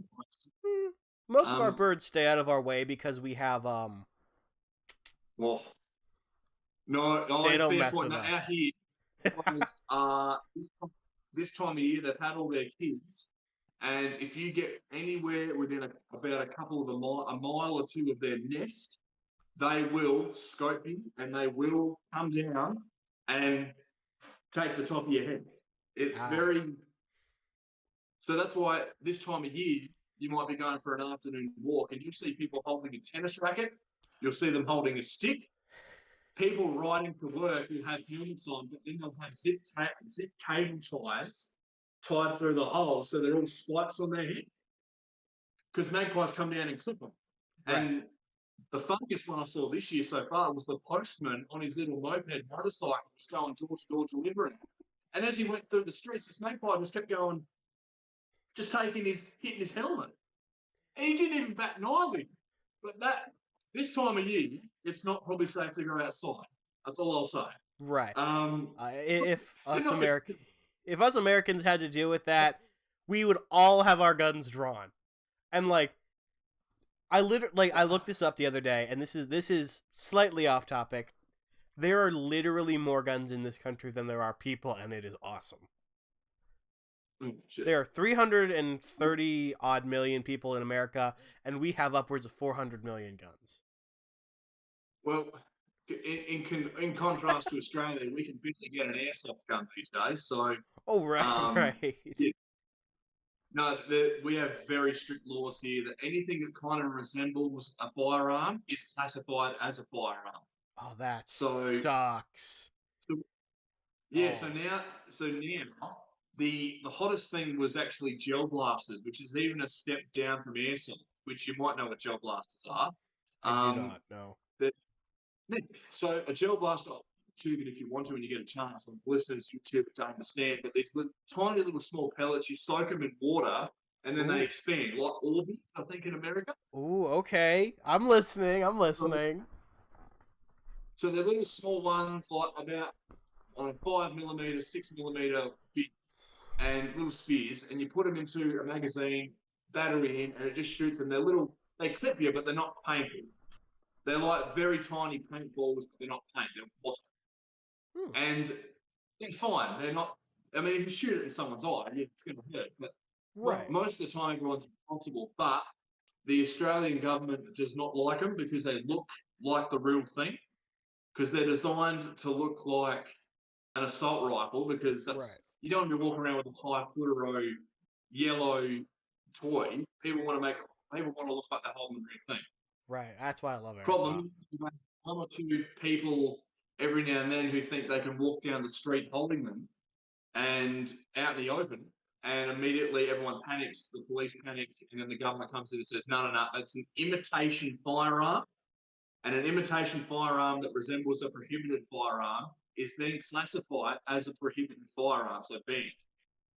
So now, if I want to buy a gel blaster that shoots minuscule water pellets, I need a firearms license and need to have it Ooh, in a safe. That's where we're at with our setup. right. So slightly off topic, but Yeah. that's where we're going. Yeah, we're very harsh on firearms here, Right. so it's um Yeah. it's different. It's very different. Yeah. I don't know. Um, I personally don't know. Like, I don't know what your like stance is on the whole thing. Personally, like living in America, I think it's strange. I think it's a little overboard. I understand the fear of having firearms, but as someone who lives in America, like just based on the number of guns we have and the number of people who have guns, shootings are not all that common. Like what you'll hear is like the big shootings, and that's usually it. Like yes, we will have like a school shooting. It's very like I don't like that it happens, and usually it's a kid gets a hold of his parents' firearm, brings it to school. It's usually someone who's got like a mental illness or a mental something, and they bring it to school. And schools usually have metal detectors, but they can't always pick up on stuff like that. And it's always devastating when it does happen, but it's not as common as like British tabloids and like foreign, and even our own media makes it out to be. Like there are more robberies and shootings stopped by good guys with guns than there are things committed, like shootings committed by bad people with guns. But you'll never hear about the good guys with guns because our government wants to push forward the stereotype that all guns are bad, which is not the case. Because a gun in I the think, hands of a good citizen will protect people better than when it's not. Because the criminals will always get guns. They will always find a way to get their guns. It doesn't matter if you regulate them or and not. I think ultimately, I mean, if you're a responsible human being, I think a wide majority of us are all very responsible when it comes to whatever we do on planet Earth. I think it is just a lot of the time it is a few outliers. It's a few individuals who just completely are just very differently wired and just Right. see things a bit different and act different, that they get their hands on something they shouldn't, or they're allowed to, I guess, but they should. The person they are, they probably shouldn't get a hold of it. They do the wrong thing, then obviously it's like, well, that means everyone is bad. Now, I think it's a very obviously it's a very touchy subject, and it's a very difficult one. It's a highly debated one. Out here, it's barely even touched on anymore because we had obviously we had a massacre back in, or now mid 90s. Port Arthur down in Tasmania. I actually went to the site and obviously we did a tour of Tasmania, and that was one of the places we went to. And from there, the government obviously hyper reacted, did a callback, did programs where you got finances for him. They destroyed them all. They put in strict gun laws, and obviously massacres haven't happened since, Right. or extremely rare. Or there might be still be a shooting because people will still get their hands on things if you try and take it away. Right. But it's a very it's a very tricky subject, and it's hard because you see it in comment sections over YouTube, you see it in comment sections everywhere on social media. Australians saying, "Oh, this is how we do it. We do it better than you guys," and it's a very heated topic. I don't really have much say in the matter because ultimately, you guys have. Oh, I'm not strong. It's the Second Amendment, isn't it? It's the Yes. Second Second Amendment. Amendment. First one is Got freedom of another. speech. So you guys are well within your right to exercise your Second Amendment rights. I'm pretty sure that's a sentence. I'm pretty sure. Yes. Um, so I don't really, yeah, it's a very hard thing to debate because a lot of people are doing the right thing, and it's a very hard thing to talk about. Just even through a simple podcast like this, I mean, we're not going to be able to sort it out, and go through the crux of everything. And yeah, you can compare different countries, and different countries do different things, but ultimately, yeah, I don't reckon the debate's not going to go away anytime soon. But yeah, usually, usually in Australia, the only media we get from you guys in terms of shootings is, yep, there was a mass shooting. We don't Right. sort of get any positive stories about, oh, there was a person on hand that had a Walther P99 James Bond edition in their purse that managed to stop a robbery by themselves. You don't usually hear those stories. Right. Um, And it it's a makes sense it's a very because you're not we like journalists aren't going to talk about these shootings because they don't get enough coverage, and well B because at least for American news media they want to discredit guns, and I'm not saying that they should.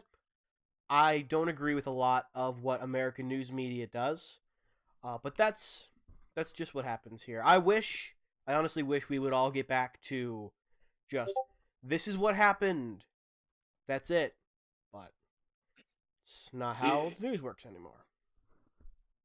yeah, and I think the thing it's a very hard topic for me to say because I haven't had involved um, Right.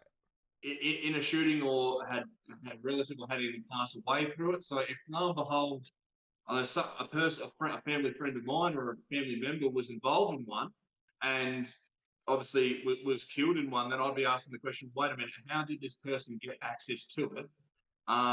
But then again, it's within their rights to it. But the minute I think the minute you start talking about should these people be checked or should there be some slightly stricter laws on how to achieve them, I think that starts infringing on the Second Amendment, from what I understand. I think that's a big debate, is when you start talking about introducing, should there be more scrutiny on people to get them, is that, I think that's a heated debate, is the minute you start doing any change or trying to limit access to it.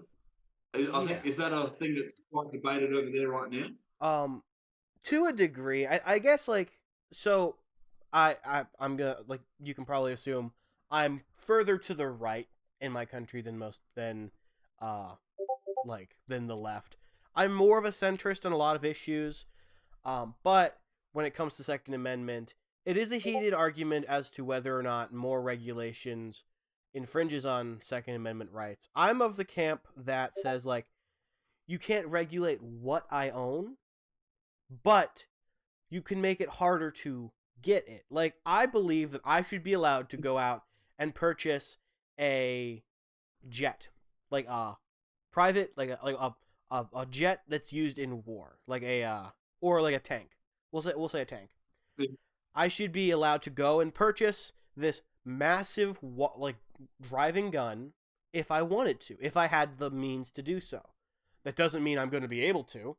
I certainly cannot put up $40 million for an Abrams tank. Some people could, and they should be allowed to. At least that's what I think. I don't think there should be any regulations as to what we can buy, but there definitely need to be background checks.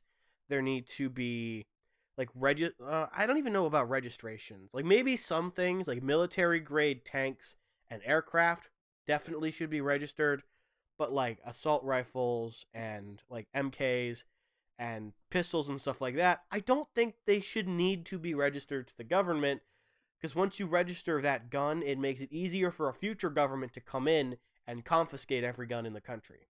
Because once you have them on a database, what stops a tyrannical government from coming in saying, I know you have this gun, this gun, this gun, this gun, hand them over? Because the Second Amendment was created firstly to protect you from the people around you, but also to protect you from a tyrannical government if the government were to ever to become tyrannical. And that's one thing a lot of people don't know is that that's one of the biggest reasons for the Second Amendment was to protect the people from the government turning against them. Yeah. I think though the last thing you want to be doing is becoming the next Florida man arrested for pointing tank at Wendy's for getting order wrong. Oh, that. Have you heard of Yeah, Killdozer? I mean, you could buy, if you got 40 million lying around. Yes, I would love to have a tank sitting in my backyard and break it out for special occasions, and maybe on the 4th of July fire into the air. But I don't know. I think when it comes to a tank, I mean, you probably have to say, Patrick, probably don't drive down the main street of Broken Hill with it. Right. Partly because the infrastructure for the tank's weight. Driving down, I don't know how a tank would go on our roads out here. Right. The tanks would fall through the roads here in America. I promise you that. Our roads are horrible, especially in rural Ohio. Our roads are they're crap. Then again, I think we'd probably get away with driving a tank if I put one of those orange caps on the barrel. It's like that's usually what Australians like. Is they want you to have that fluoro orange on the barrel to indicate, yep, this is an actual safe thing. Like, no, officer, this isn't a real tank. This is an airsoft tank. See the massive orange cap? But no, I just remembered it is legal to buy a tank in the United States. I just use it as an example because like it's the easiest thing to see. Because there was a story of a dude in West Virginia who owned a tank. He was firing it into his lake on his property. The neighbors called the cops. The cops came over. They said, hey, this your tank? Yep. Showed them the paperwork. This your property? Yep. All right. You're free to go. Have a wonderful day. Because he wasn't hurting anyone. He was just firing it into his lake. But there was a story a couple years ago that came out. It was called the Killdozer. Have you heard this story?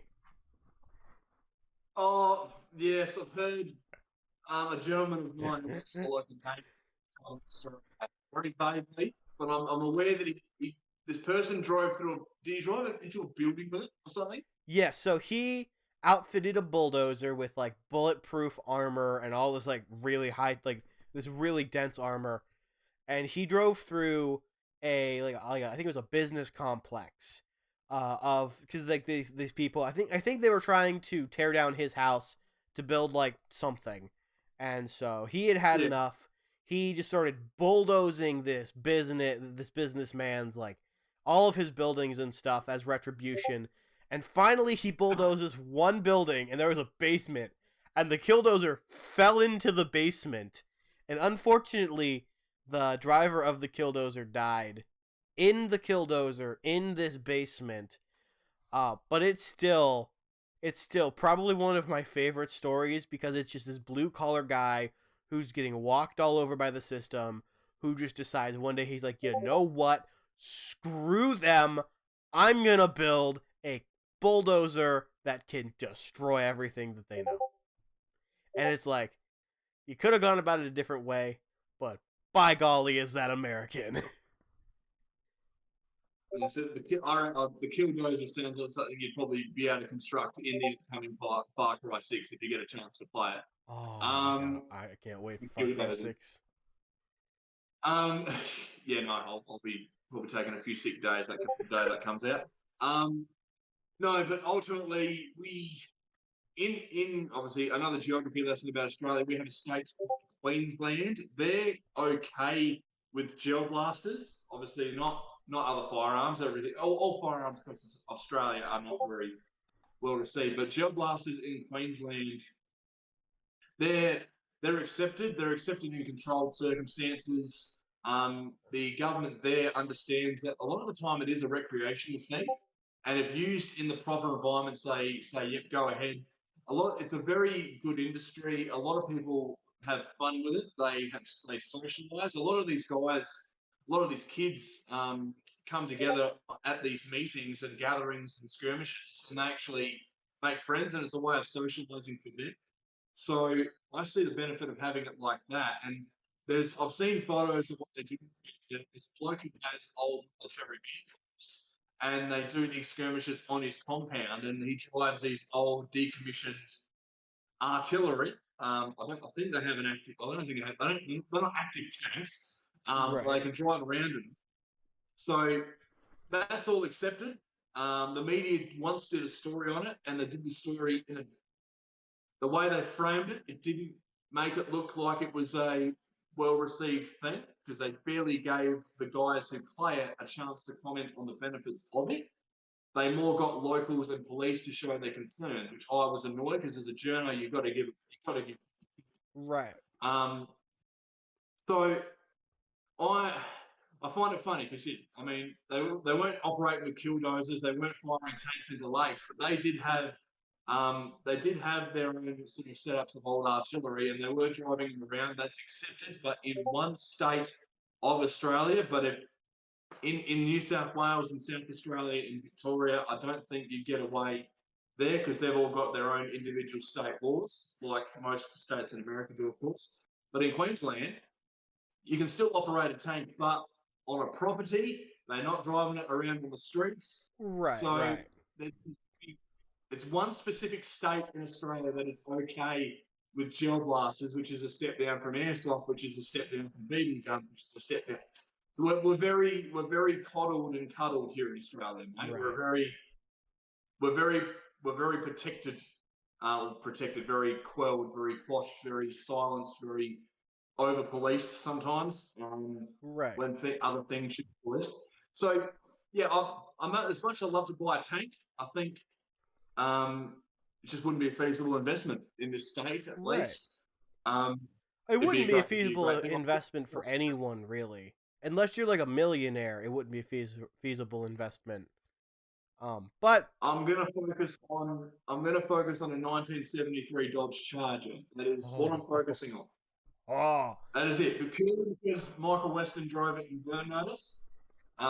So if anyone's watched Burn Notice, um, yeah, it was a good show. my Set dad in wants a Miami, set charger. in Florida. All the reason I want to go to Miami. So Dodge Charger, mate. That's the only thing I want to buy that is, yeah, still probably dangerous because me driving a car like that, I might not be able to handle the power, but we'll see what happens. One day, one day. Right. Definitely, definitely. Oh man. Yeah, it's a Oh, good car. It's a good car. right. And so I understand like the heavy gun registration, like gun laws and stuff in Australia.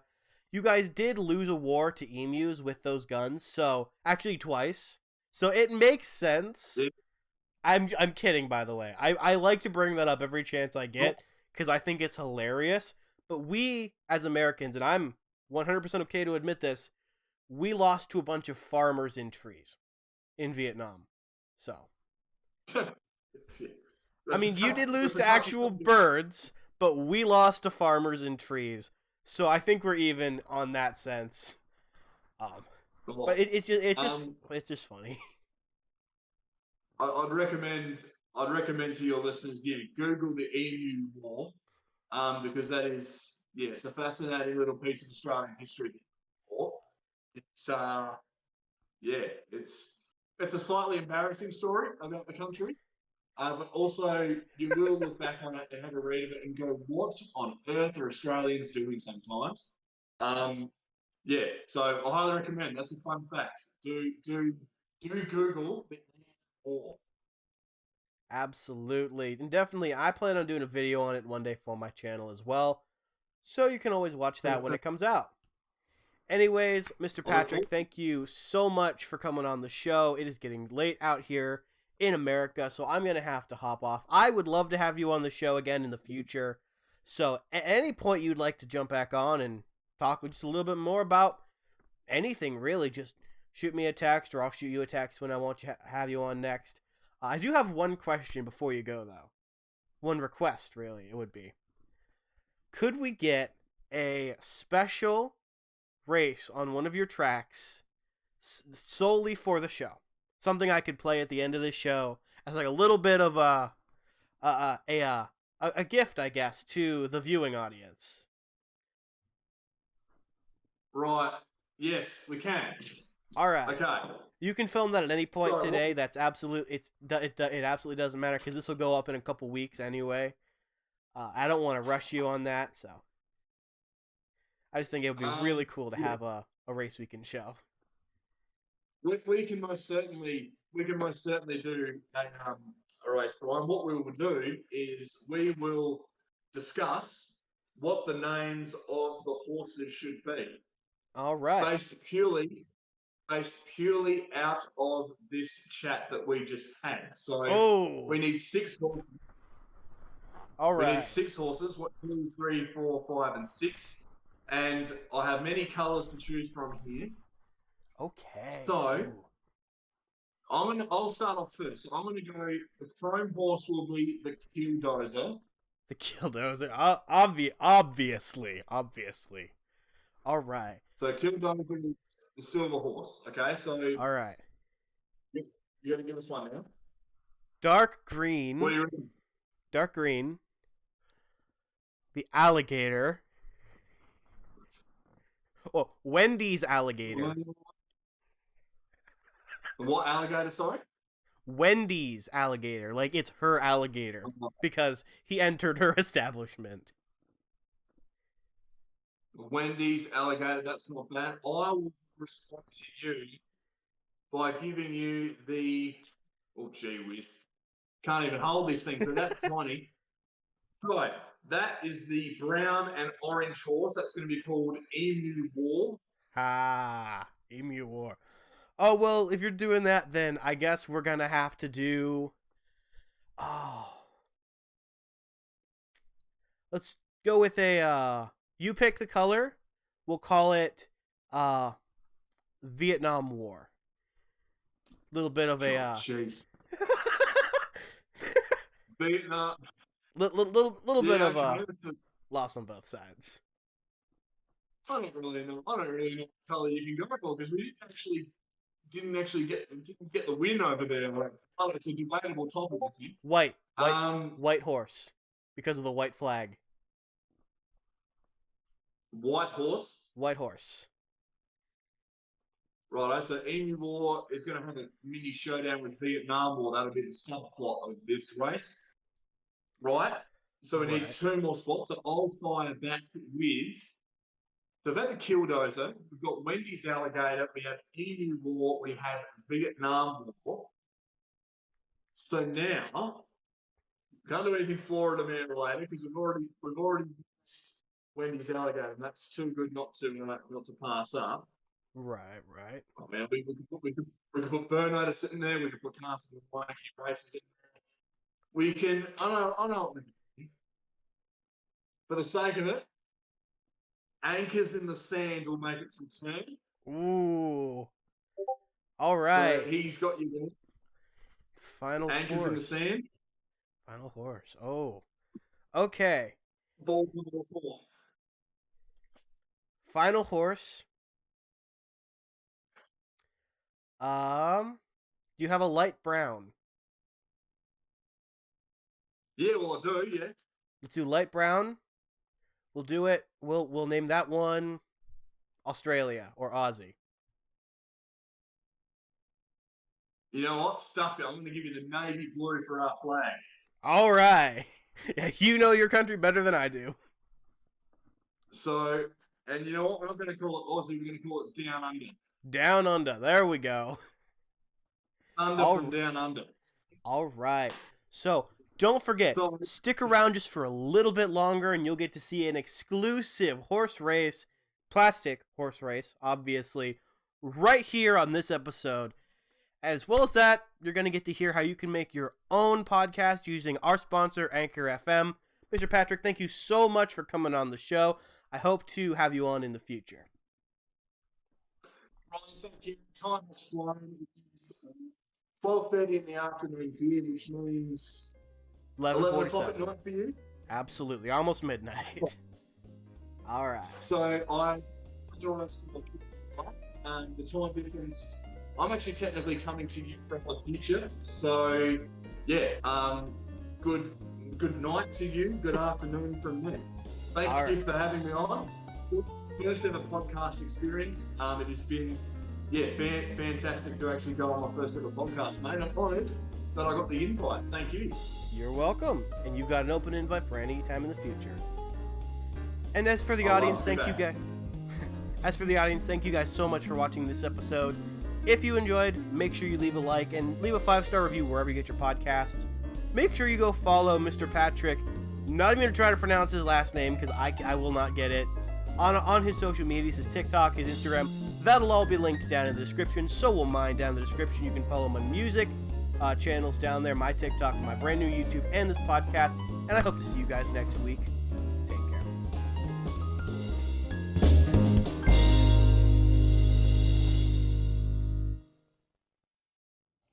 Rock and roll, guys. It is the Broken Valor Podcast Pacing Cup. 6 horses, a one-off race. It is all for the glory to end this podcast right now. Killdozer, lane number 1.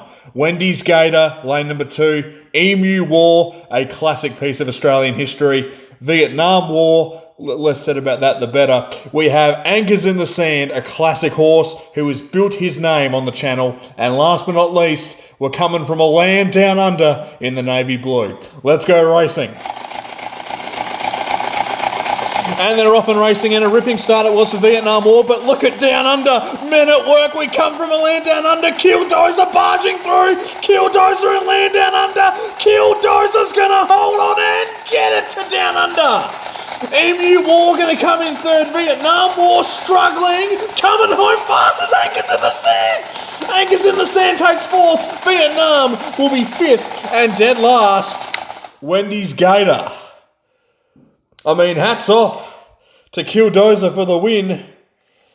But don't you forget about Anchors in the Sand stealing 4th position. Thanks for being a part of it. Cassadell Reinke Races.